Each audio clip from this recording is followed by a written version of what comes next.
বাড়িতে বইসা যে কোনো সবজিই রান্না করি না কেন তেমন একটা ভালো লাগে না, অথচ গাছের সবজি টাটকা অনেক কিছু দেখি এই কারণে ভালো লাগে না, নাকি জানি না। সব কিছুই ক্ষেতের থাকে, একেবারে তাজা তাজা রান্না করা হয়, তারপরও মনে হয় কি যে খাইতে ইচ্ছা করে না। অথচ ঢাকার শহর আসার পরে এই জালিটা 30 টাকা দিয়ে কিনছি, অথচ এই জালি দেশে কিন্তু অনেক দাম কম। আবার নিজেদের গাছের অনেক ধরনের সবজি হয়, পুঁই শাক, জালি, লাউ, করলা, ভেন্ডি, শসা, সব কিছু।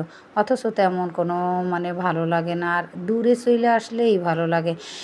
এই যে কয়েকদিন আগে বাড়িতে গেছি, এত পেরেশানির ভিতরে ছিলাম, যেহেতু ঘর ভাইঙা নূতন ঘর উঠাবার জন্য প্রিপারেশন সব কিছু মিলাইয়া, আর এত কাজের মধ্য দিয়াও দেখা যায় সবজি টবজি রান্না করলে এত মজা করে রান্না করছে, তারপরও ভালো লাগে না। যাই হোক, আর এইখানে আসার পরে একটু একটু কইরা অল্প অল্প করে রান্না করি, এই জন্য ভালো লাগে না কি জানি না।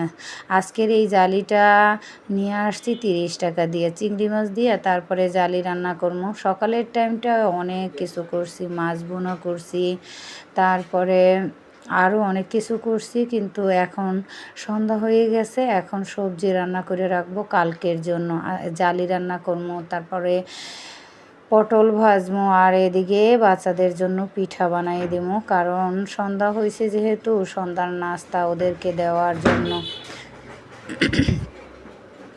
প্রায় সময় সন্ধ্যা হইলে দেখা যায় কি দিব, কি ওরা কি খাইবে সেই টেনশন করতে হয়। অনেক সময় তো বাইরে কোনো কাজে গেলে ওদের জন্য যে কোনো কিছু বানাইয়ে রাইখা যাইতে হয়।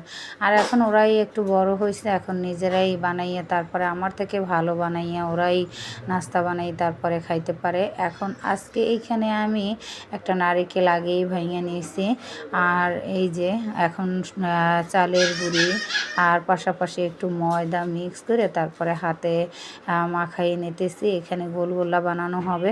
তো একেবারে আমার রান্নাঘরের লাইটটা একেবারে এত পরিমাণে আলো কম, দেখতে মনে হয় কি যে কিছুই দেখা যাইতেছে না। কি আর করবো, অনেক দিন ধরেই চিন্তা ভাবনা করতেছি যে লাইটটা চেঞ্জ করবো, কিন্তু আর হয় না, কারণ আমি অনেকটাই অলস। আর বলতে গেলে কি যে যে কোনো কিছুই হুটহাট করিয়া কেনার জন্য আরও বেশি অলস। যাই হোক, আগেই চিন্তা ভাবনা করে তারপরেই করতে হয়। আর রান্নাঘরের এই লাইটটা বেশি দিন হয় নাই কিনছি, তারপরও কেন যেন আলোটা একেবারে কম। আর আজকের এই গোলগোলাগুলো কিন্তু অনেক সুন্দর ফুলে ফুলে উঠতেছে, দেখতেও ভালো লাগতেছে আর খাইতেও অনেক ভালো লাগছে। যাই হোক, ভাইয়া থাকতে ভাবছিলাম যে দুই একটা বানাইয়া খাওয়াবো, কিন্তু সেই সময় আর সুযোগ কোনোটাই হয় নাই।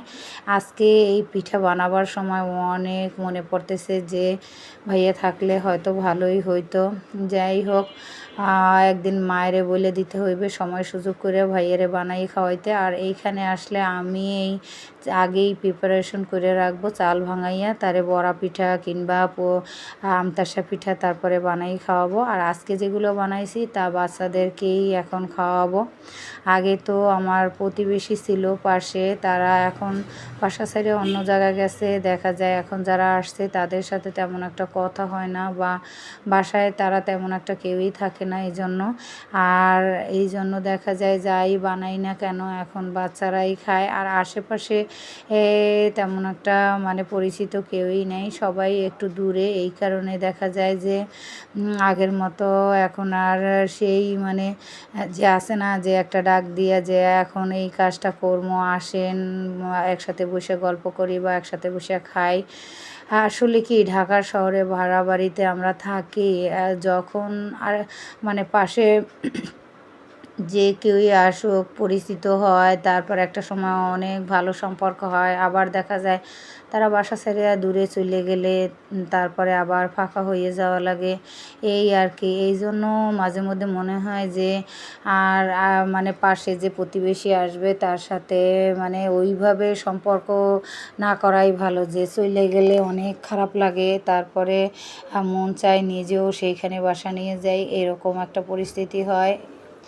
তো যাই হোক, এখন আগের থেকে অনেকটাই বুঝি যে মানুষ এরকমই, আজকে এখানে থাকবে কালকে অন্য জায়গা চলে যাইবে। আমি এই বাসায় থাকি অনেক দিন যাবৎ, আমি আসার পরে কত মানুষ যে এই বাসায় আসলো আর গেল, যা বলার ভাষা নেই।